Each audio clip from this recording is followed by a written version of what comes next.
Hey friends, we keep trucking here. It's a good day above the ground, and today we're working on my ECU. I recently decided to take a look inside my ECU on my Dodge truck because I heard that liquid electrolytic capacitors can leak damaging liquid onto the circuit board of any electronic that is roughly 15 years old or older, and my truck is around 27 years old. This liquid can damage the traces and other components on the circuit board, causing any number of weird electrical issues, whether it's a vehicle or TV, anything really. If the liquid sits on the circuit board long enough, it can cause damage beyond repair. These ECUs can be purchased as refurbished at a price, usually at least a couple $100. But the next one you buy can literally have the same exact issue, but even worse, you may have to go back and forth with the dealership to get it tuned for your exact vehicle because they will be tuned differently with the different options your vehicle came with. I don't want to deal with all that hassle, and I don't want to get a refurbished ECU that may actually have more damage than the one I have. So I decided that I would be working on my own. I don't know a whole lot about electronics repair, but I know some basics like how to solder or desolder components. I am researching the best capacitors to replace the old ones with to keep the truck on the road for many more years to come. Today I will be showing you the disassembly and inspection of my ECU capacitors. From there, I will take the specs of my capacitors to research the proper ones to buy to replace the old ones with, and I will have a future video on more of that stuff and reassembling this ECU. So anyway, this is my ECU.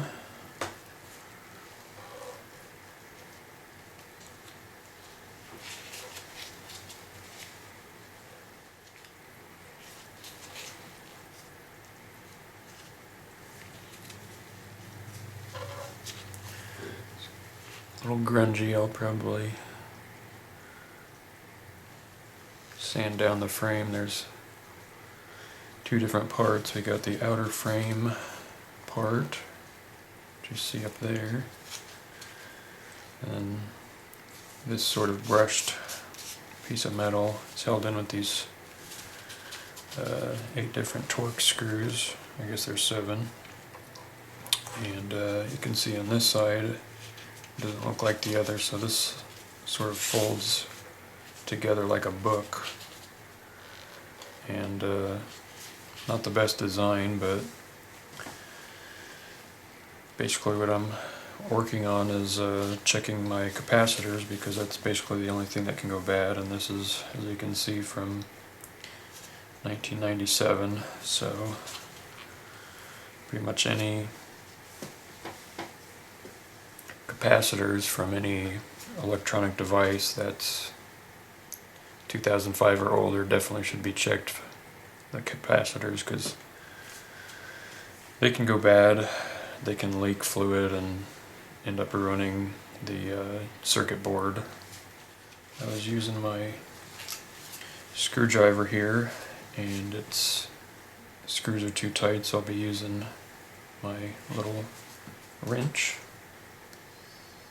little 1/4 inch wrench.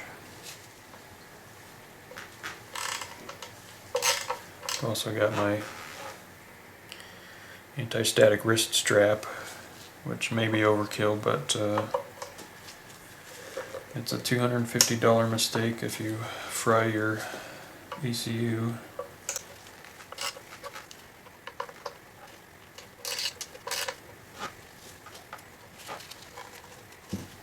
If you're wondering what this is, it's actually not rust. The previous owner had coolant leaks, and they unfortunately tried to fix it with stop leak, and it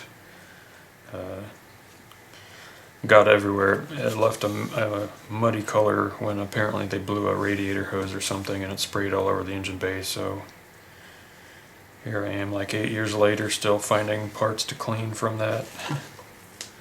But I don't recommend stop leak. I recommend fixing the leak, because stop leak clogs up everything in the cooling system, including the heater core. So my heater core doesn't produce much heat anymore like a normal heater should.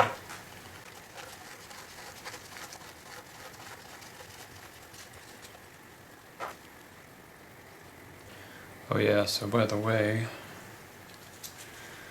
this is a T15 Torx.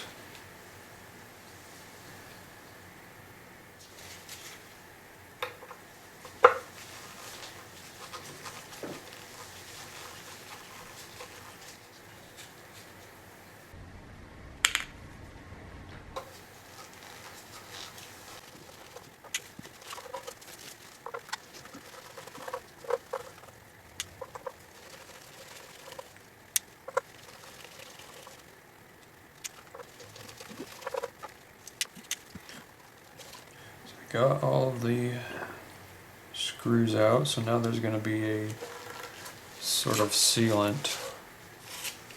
And the trick with these, and I've seen people open them, it's an unfortunate design flaw. This is thin aluminum, so when people open it like a book, it bends, and so it may not be flat anymore. It may not be something that can be avoided. I guess I will start prying around the edges.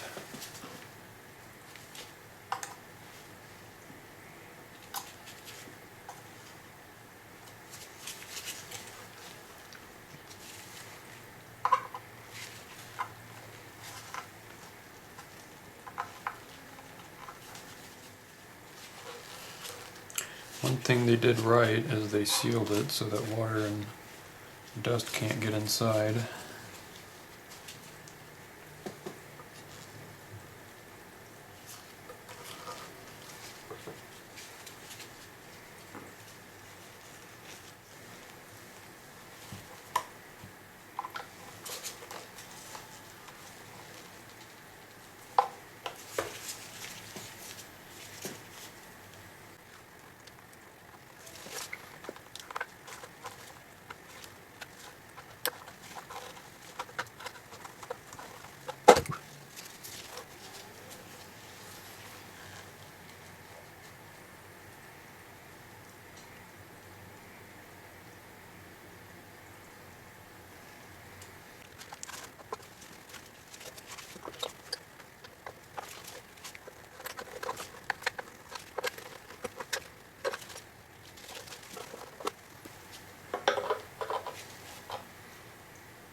So there's part of the circuit board, and as you can see, one of the reasons why I say it's poor design is because it's so flexible.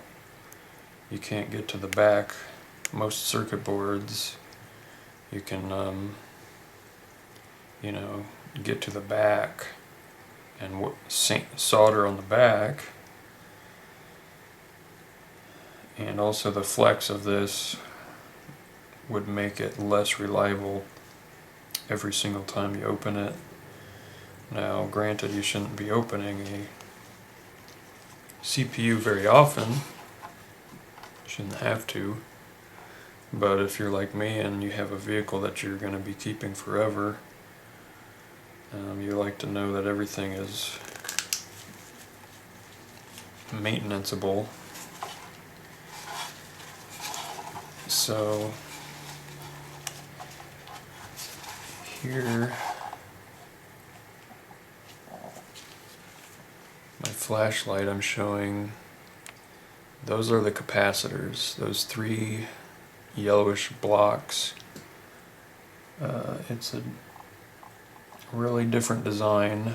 Those, I guess, are sort of protective to keep the capacitors, I don't know, my best guess is that they do it that way to make it so they don't get bumped around when you're putting this middle plate, when they're installing this middle plate. Of course, unfortunately, a lot of automobile manufacturers and manufacturers of other things,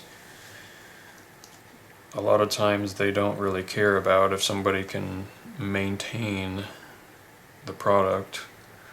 They just want to get it built and sold with enough reliability that they're not liable if the warranty, they want it to last at least until the warranty is up, but after that they don't care. They don't care if these things are all sitting in cornfields somewhere because they can't drive a month after the warranty expires.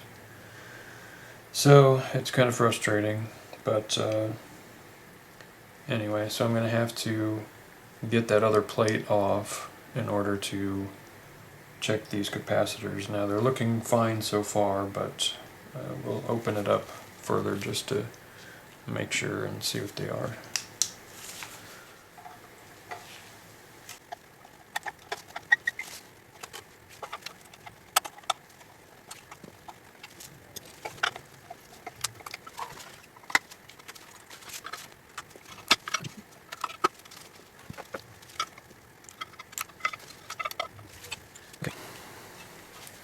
Got it separated. So this is the middle piece I was talking about, and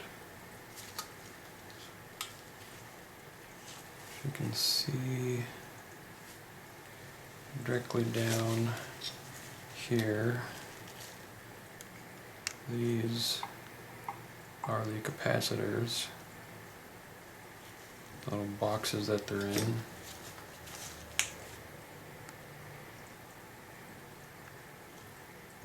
And this plate over here, that hole sits around those.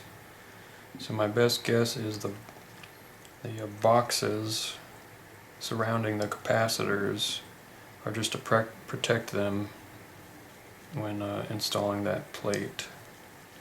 So I'll go ahead and remove that middle plate.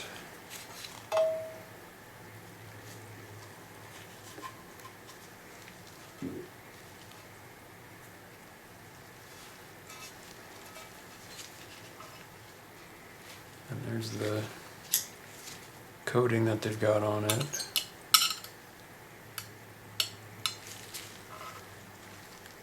So I'll be cleaning all that out.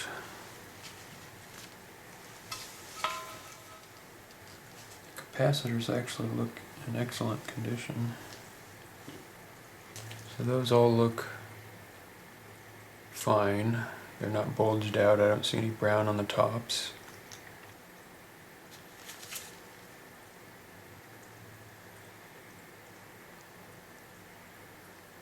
But I'll be replacing them still. I'm not too sure yet how I'm going to do it. I'm thinking I'll take my Dremel and grind off these top pieces, so then I can bend these up and out like that. But yeah, I don't see any leaking around them. So this one here, Looks like it may have gotten hot. There's a dark patch there. Whereas these other ones, they look fine. This one's got this dark patch here.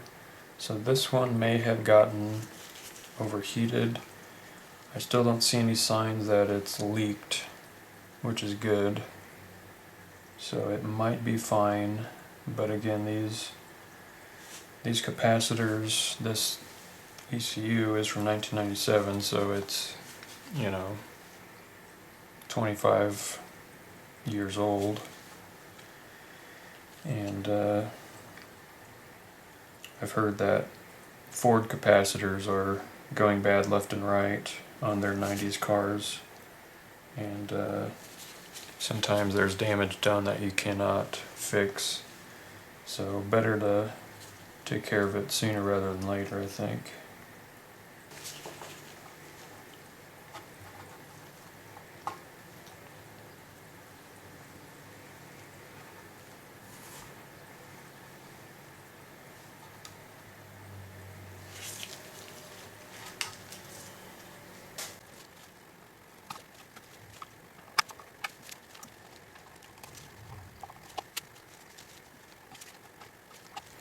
So these are ribbon cables,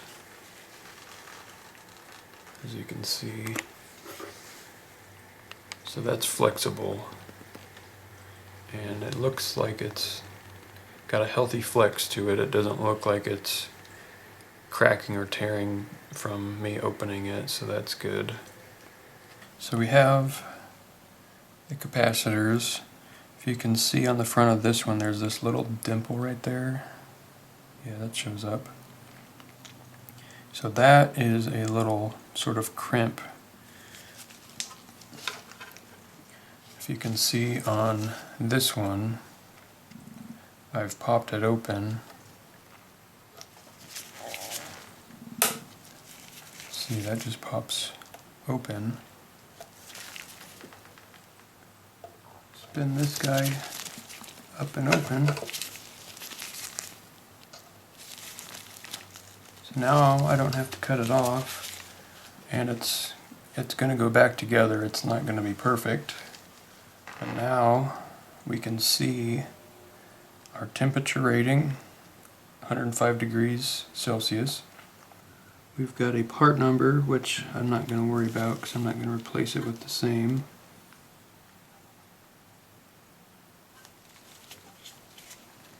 Keep bending this guy up and out.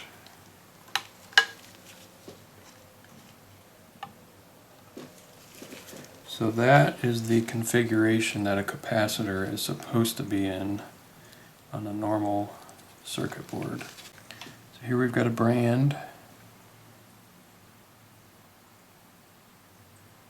It says Nichicon, which is a very popular, very good brand. We've got 220 microfarads and 25 volts. So those are the numbers that we want to match. The higher the voltage, the higher the temperature, the longer it's going to last. So most cars run at 12 volts. Now there'd be different voltages running through this circuit board, but you can expect it's roughly going to be 12 volts. So 25 is a good number. I could even increase it if I wanted to. That probably accounts for why these are still intact, because a lot of them and other manufacturers, they're only 16 volts, which barely gives you any, I don't know what you call it, extra reliability or extra protection. I'll go through and open the rest of these and I'll show you if they're the exact same. Okay guys, so I, as you can see, got all three of our capacitors lifted up out of their little boxes. One thing I wanted to specifically point out, because I've read in forums online that sometimes the manufacturer gets the wrong markings on capacitors compared to the markings on the circuit board. So I wanted to note the orientation of these capacitors. If you look at these, you can see a light stripe on each of them, and that is the ground side, and the ground side is towards the book fold in the middle of the ECU shell. So just remember that that band, it's a stripe that goes all the way up and down the length of the capacitor. On all three of those, it's facing towards the bottom or the book fold of the ECU. Now I wanted to go back and note the temperature rating on all three of these is 105 degrees Celsius, which is a pretty good rating. I've seen a lot of ECUs that are 85 degrees. Now an upgrade to this would be to get one that's 115 or 125 degrees Celsius. There's a part number if you care to know. It says H9633, and it looks like every single one of these is the same part number. Thank you for watching. I hope this video was helpful, if not a little entertaining. In the future, I will show you my process going forward of replacing the old capacitors with my new ones, and closing and sealing the ECU and getting it ready to install back in the truck. Thank you, God bless you, Jesus loves you, and we keep trucking.